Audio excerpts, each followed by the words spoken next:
Boa noite a todos e todas. Agradeço pela presença de vocês. Hoje, nesta noite, nós vamos terminar o capítulo do livro de Ramatiz, que é a missão do Espiritismo. Esse é a nossa quarta live sobre esse tema, e hoje eu pretendo encerrar esse assunto com vocês. Mas antes, vamos fazer nossa prece, vamos voltar para o nosso coração, agradecer ao Mestre Jesus por mais este encontro, por estarmos aqui juntos, estudando, aprendendo algo a mais, que a espiritualidade possa, nesse momento, estar na casa de cada um, que possa todos receber o tratamento, receber a visita de Jesus, que ele possa cada vez mais brilhar dentro do nosso coração, que ele possa despertar a cada dia a nossa consciência para o caminho, a verdade e a vida, para que nós possamos tomar consciência cada vez mais da nossa existência e do nosso papel aqui no planeta Terra. Que assim seja, graças a Deus. Então, esse livro, ele é feito através de diálogo, né? Todas as psicografias de Ramatiz é feito através de diálogo entre ele e Hercílio Mais. Então, ele começa dizendo assim, o Hercílio: mas antes do Espiritismo, os antigos não se comunicavam com os mortos, conforme faziam os sacerdotes egípcios, mantendo contato frequente com seus próprios parentes e amigos falecidos? Que dizes? E Ramatiz responde: sem dúvida, o espiritismo tem sua base principal na comunicação dos espíritos. Mas sabemos que essa comunicação sempre existiu e é tão velha quanto o mundo. Se o próprio Moisés proibiu o intercâmbio do povo hebreu com os mortos, é porque isso era razoavelmente possível. E aí ele continua dizendo: mas só depois do advento do Espiritismo é que realmente surgiu um corpo organizado, um sistema competente, filosófico, religioso, científico, com o intuito de disciplinar e controlar as experiências com os desencarnados. Os espíritos, então, preencheram as necessidades dos indagadores e, além de comprovar a imortalidade da alma, ainda ofereceram diretrizes para o melhor comportamento do homem no intercâmbio com os falecidos. Então, aqui Ramatiz vem dizer que, realmente, desde o início do mundo, né, do planeta, existe essa comunicação, tanto que Moisés ele proíbe, né, as pessoas de se comunicarem com esses seres que não estavam mais aqui no plano físico. Só que ele vem falar o quê? Que a partir do início do espiritismo, isso tudo foi organizado, né, de uma forma para não ser feito assim banalmente, né, de qualquer forma. Então foi criado as diretrizes, né, de como o tipo de comportamento que se deve ter, né, nesse intercâmbio, para que haja segurança e que também não vire uma coisa banal, né, como era antes. Então tudo tem que ter, né, a sua organização correta para que as coisas sejam feitas de maneira correta, não por curiosidade, né, mas para a questão de estudos, né, que nós temos hoje, através dessa troca de experiência. Esse é o objetivo. Antes da codificação espírita, os magos, feiticeiros e iniciados, eles mantinham intercâmbio com os desencarnados, mas só o conseguiam através de práticas absurdas e complexas para lograr um breve e confuso contato com o mundo oculto. Ou seja, eles usavam, né, as magias, bruxarias, outros tipos de coisa, que era totalmente diferente do que é feito hoje, né? Então, eram coisas muito complexas e nem sempre isso era real, né? Era algo muito confuso, não tinha uma clareza nesse contato, nesse intercâmbio.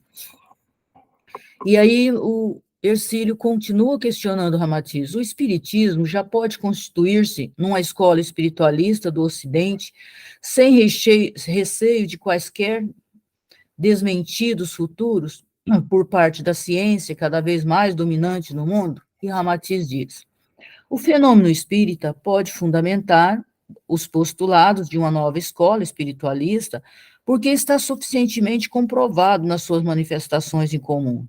Os fenômenos de materialização e as mais diversas manifestações mediúnicas de comunicação entre vivos e mortos já foram perquiridos, analisados e concluídos pelos mais avançados homens de ciência.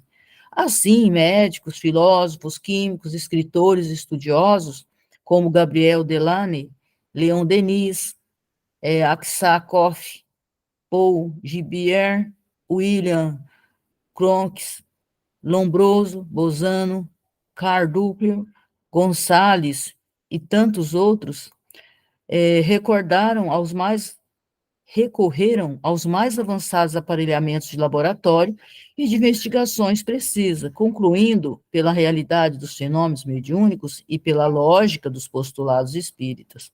Não importa se os adversários do espiritismo alegam que tais cientistas foram ingênuas, cobaias nas mãos de hábeis prestidigitadores.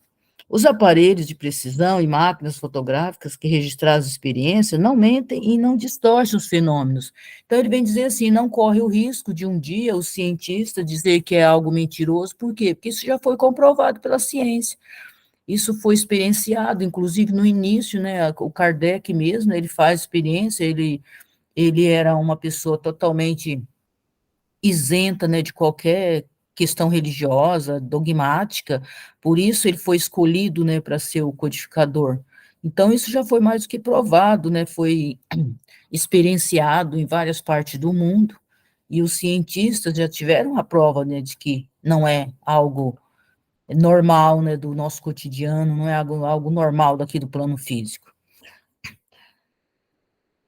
E aí ele continua, afora a pesquisa científica, o que se poderia comprovar da realidade mediúnica das comunicações sob o controle da doutrina espírita?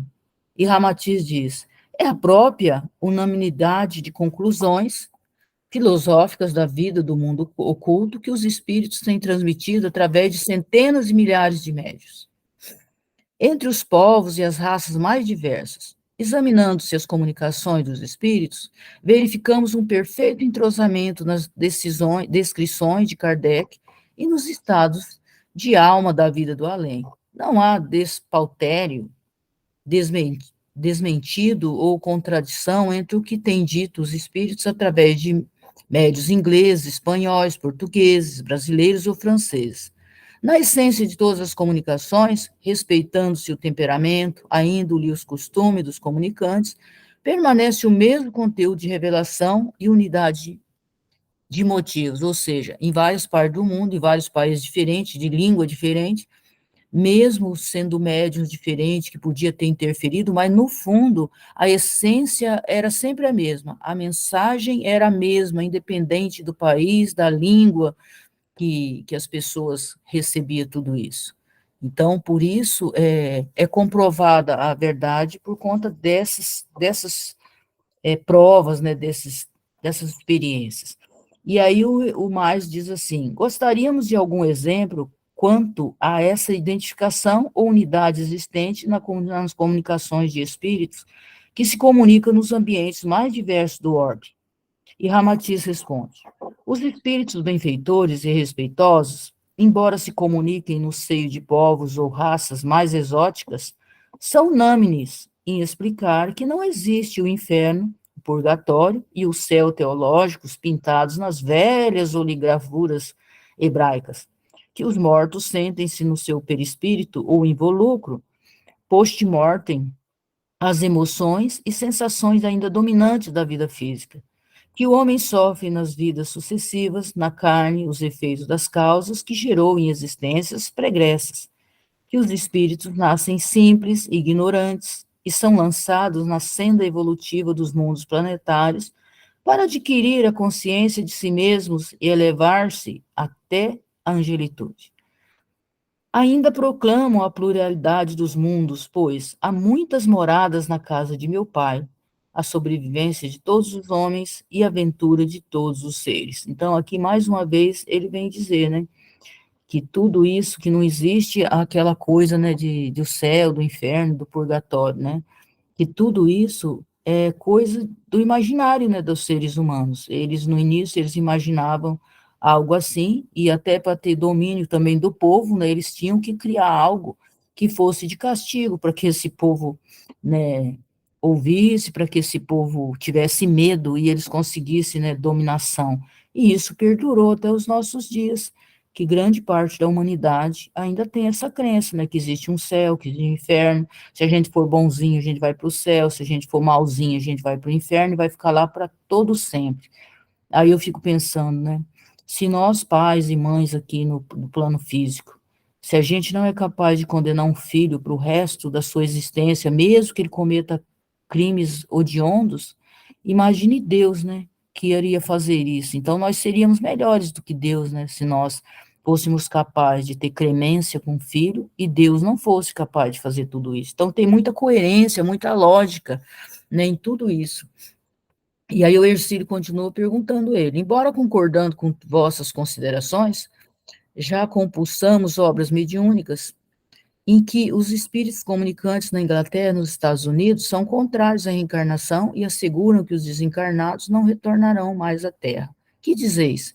E Ramatiz responde: realmente, em obras como Rumo às Estrelas, de Blendeley, não sei se estou lendo certo, o espírito de Joanes responde que nada sabia da reencarnação, enquanto Simpson, nos Estados Unidos, também alegava a mesma coisa em reuniões mediúnicas de efeitos físicos. No entanto, o espiritismo ainda não conquistara as camadas populares e suas manifestações eram conhecidas apenas entre os doutos experimentadores.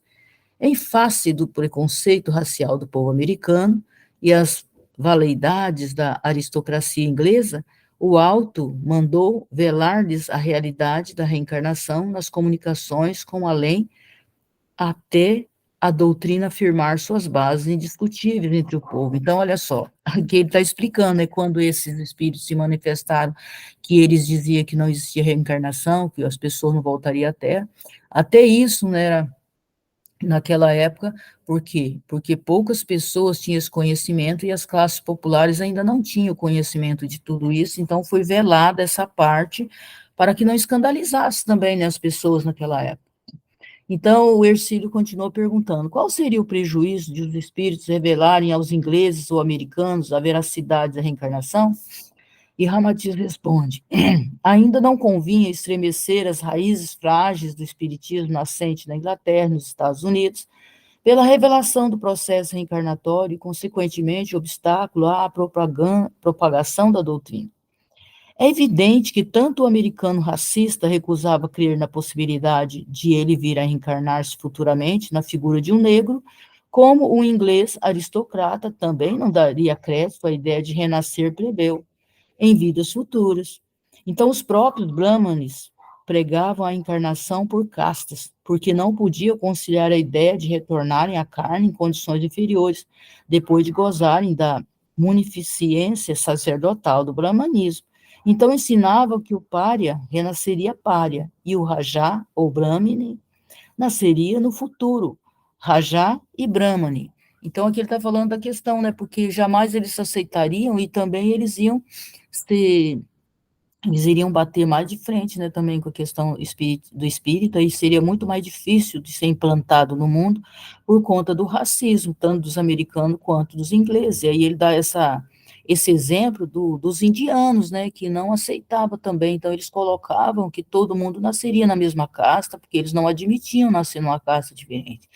E existe um vídeo na internet, que eu não me lembro o nome agora, de um padre, e ele morava em Ceilândia, ele era um padre da Igreja Católica, e ele dizia que antes, lá no início, na Bíblia Católica, existia a questão da reencarnação, só que depois, a tal de Rainha Eudócia, ela não queria nascer pobre, e ela obrigou o cardeal lá a retirar da Bíblia a palavra reencarnação, como se isso fosse adiantasse, né, alguma coisa tirar da Bíblia a palavra reencarnação para ela não nascer pobre depois de uma outra existência. Então, tudo isso existia, né, tudo isso as pessoas faziam, e por isso muitas religiões hoje ainda não acreditam na questão da reencarnação por conta dessas crenças, né, que foram sendo veladas, foram sendo obrigadas, né, as pessoas a pensarem diferente. Então, aí o Ercílio continua questionando: qual é a prova de que a reencarnação não é exatamente como pregam os brahmanes, em castas prestigiosas ou classes deserdadas. E Ramatiz diz: não há duas medidas diferentes na criação. Tudo que existe, visível e invisível aos sentidos do homem, origina de uma só fonte, o absoluto. Há uma só essência no âmago de todos os seres, pois as discordâncias exteriores são apenas frutos das diversas etapas evolutivas dos seres na sua variedade de manifestação. A discordância é sempre uma ilusão anotada pelos sentidos corporais das criaturas, mas inexistente para a visão panorâmica do espírito. Assim como as contas coloridas de um colar estão presas pelo mesmo fio de segurança, os espíritos do Senhor estão ligados pelo mesmo elo divino. Em consequência, Deus não criou castas privilegiadas ou deserdadas, mas proporciona felicidade a todas as suas criaturas. O americano descria da encarnação protestando contra a ideia de renascer um negro desprezado. O inglês oferecia resistência à possibilidade de regressar à terra como um mísero plebeu, após ter sido orgulhoso aristocrata. Os brahmanes jamais podiam humilhar-se à perspectiva de retornarem à carne na figura de párias expulsos para a marginalização da vida. Mas nenhum deles poderá fugir de sua origem em comum com todos os demais seres, na sua formação de centelhas lucíferas da mesma chama criadora.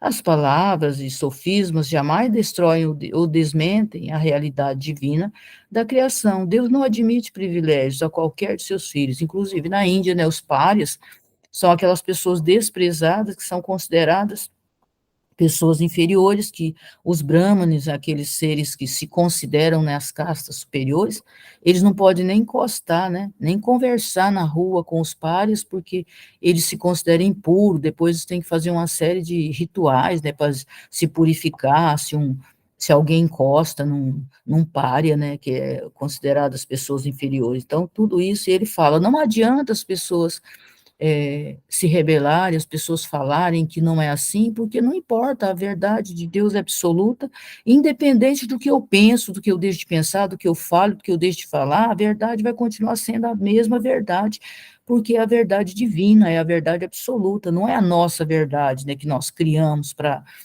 que a gente use um subterfúgio, né? Não, é a verdade de Deus é única, é uma só e ela é eterna, ela nunca muda, ela não é mutável, né? Ela é imutável, independente do que as pessoas falam, mesmo que elas falem o contrário, mas elas não vão conseguir mudar essas leis que são divinas.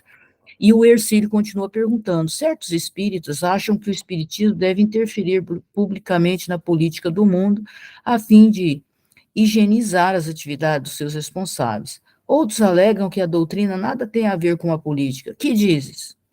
Ramatiz: não cabe ao espiritismo a missão de criar partidos, sistemas ou escolas que sirvam de orientação política aos homens. A sua principal função é desenvolver o amor, a tolerância, a fraternidade, a honestidade, a renúncia e o altruísmo entre os homens, influindo para que as instituições humanas se harmonizem pela moralização de suas próprias partes.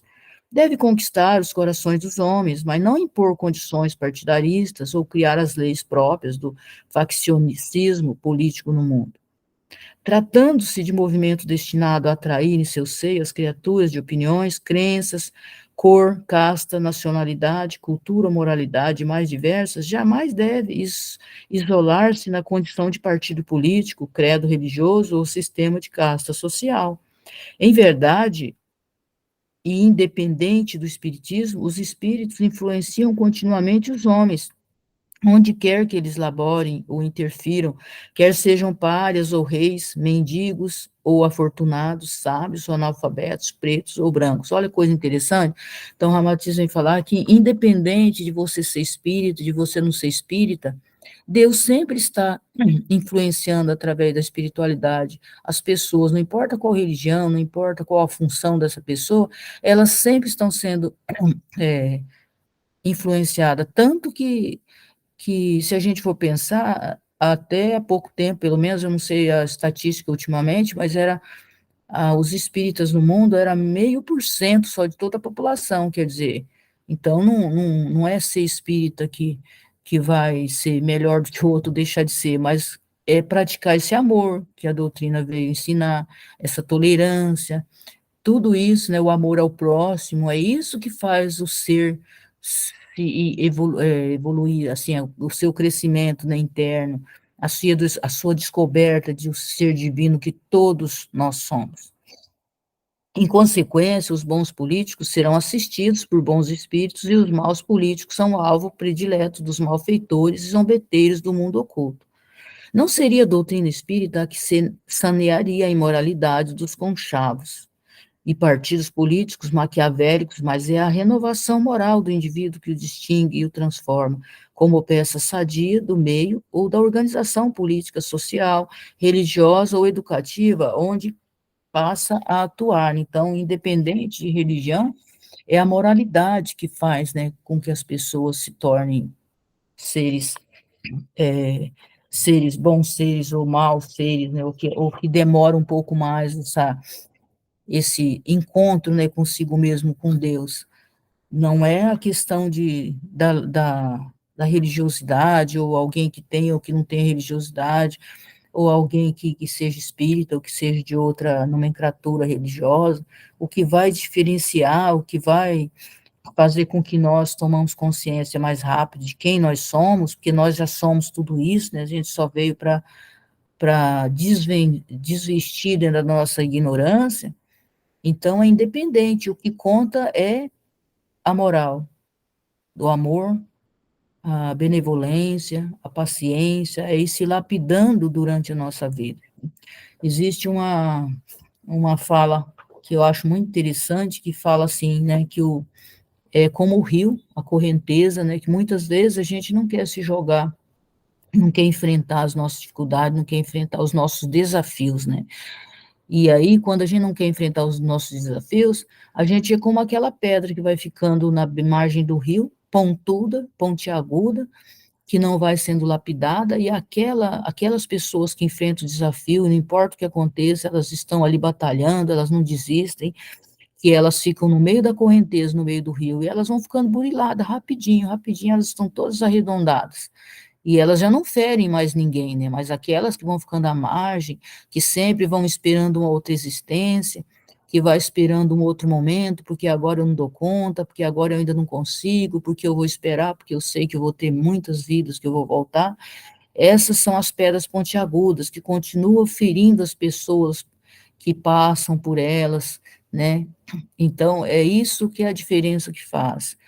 Nós não vamos dar conta numa existência só, nós sabemos disso, mas nós não podemos nos acomodar. Não é porque nessa existência eu não vou esclarecer totalmente a minha consciência, despertar minha consciência, que eu vou ficar acomodado. Isso é diferente. É diferente eu estar fazendo o meu melhor, eu estar procurando a melhora, procurando me enxergar enquanto ser divino, procurando essa conexão com Deus, e eu ficar parado esperando, porque eu ainda vou ter outra oportunidade, eu ficar empurrando com a barriga todos os dias.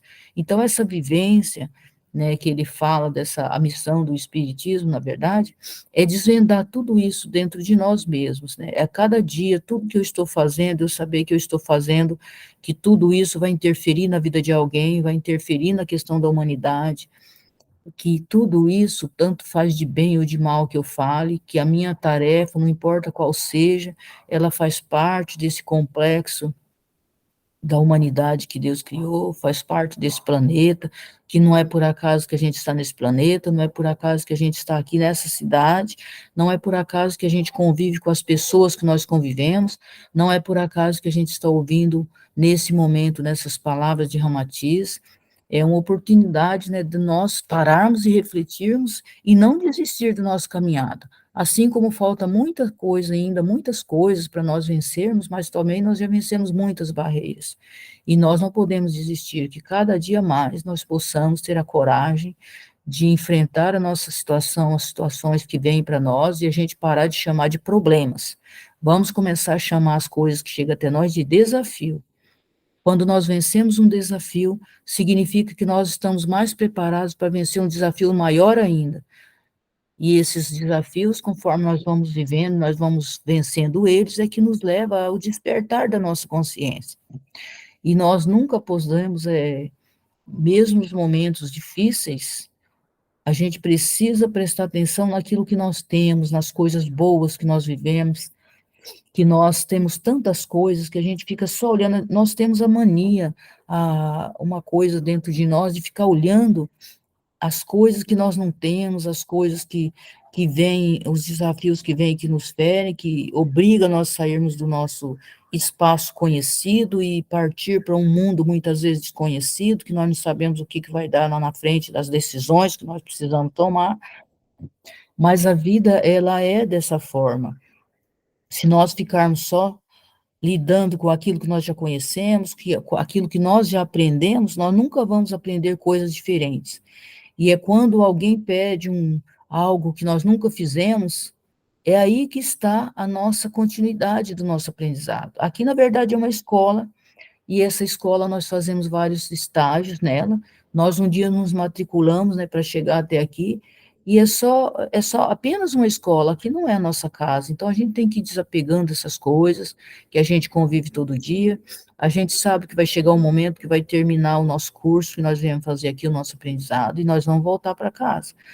E nós precisamos começar a ver isso como uma coisa muito natural, porque desde que o mundo, é assim que as coisas funcionam.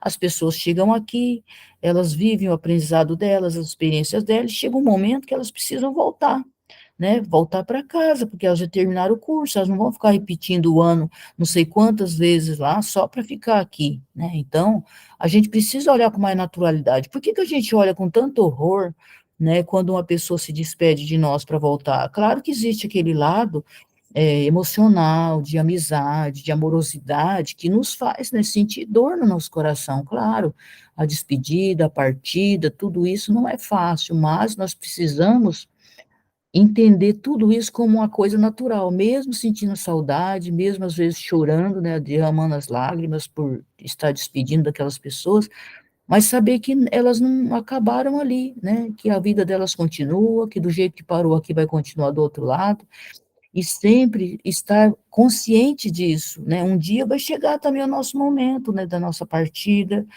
de nós deixarmos tudo isso aqui, e como é que nós vamos deixar tudo isso aqui? Então, o espiritismo, ele veio também para nos preparar para tudo isso, para a gente começar a ver a vida de uma forma diferente, a entender as nuances da vida, né? Se Deus criou a vida dessa forma, é porque era dessa forma que era melhor, né, para nós todos, porque ele é muito mais, a sabedoria que Deus tem nem se compara com a nossa sabedoria, né? Que a maioria das coisas a gente nem sonha ainda como elas são. A gente apenas conhece uma pontinha, né, de todas as coisas, mas a cada dia a gente precisa ir aprendendo mais, e a gente precisa não só aprender intelectualmente, mas a gente precisa aprender tudo isso é, consciencialmente, ou seja, isso precisa despertando na nossa consciência. Não adianta eu só ter esse conhecimento e eu não ter o aprendizado. O aprendizado é quando eu realmente assimilo na minha vida aquilo que eu ouço, aquilo que eu estudo, né? Que vai chegar um momento, como Yogananda fala, que a gente nem vai precisar de livro mais, porque a gente vai conseguir captar todo o conhecimento do próprio universo. Porque, na verdade, todos os livros que são escritos, todo esse conhecimento, ele está no universo à disposição, mas existe um ser lá que captou, né, esse conhecimento e trouxe para nós. Mas nós chegar um momento que a gente tem a própria capacidade de captar tudo aquilo que é necessário para nós. Então, a gente precisa ir despertando por esse lado, não só ficar ouvindo as coisas e a gente nunca parar para refletir, para colocar isso na nossa vida. Como que isso na nossa vida? Como que eu penso sobre isso? Como que eu sinto a respeito dessas coisas, da forma que a vida é, para que a gente vá tendo essa consciência de quem nós não somos esse corpo físico, né? Isso aqui é só um veículo que nós estamos usando para caminhar aqui na Terra, e tudo isso faz parte da missão do Espiritismo, que veio nos trazer esse conhecimento. E quanto mais conhecimento nós tivermos, mais responsabilidade nós temos sobre a nossa vida, sobre a preparação, né, para a gente saber que a gente vai ter que voltar um dia, e é porque nós chegamos aqui, a gente acabou esquecendo de como que era bom viver lá na nossa casa, né? E aí a gente acha que a nossa casa é aqui, que só existe isso aqui, né? Mas existe muito mais do que isso, e a gente precisa cada dia ter essa consciência e se preparar para isso, né? E eu agora Eu vou deixar se alguém quiser fazer alguma pergunta, quiser fazer algum comentário também, isso é muito importante, né? Porque nós estamos aqui, todos nós somos iguais, né? Ninguém sabe mais do que ninguém, a gente está aprendendo juntos aqui, tá? Então, fique à vontade, se alguém gostaria, quiser fazer algum comentário, fique à vontade, isso é muito importante para enriquecer o nosso estudo.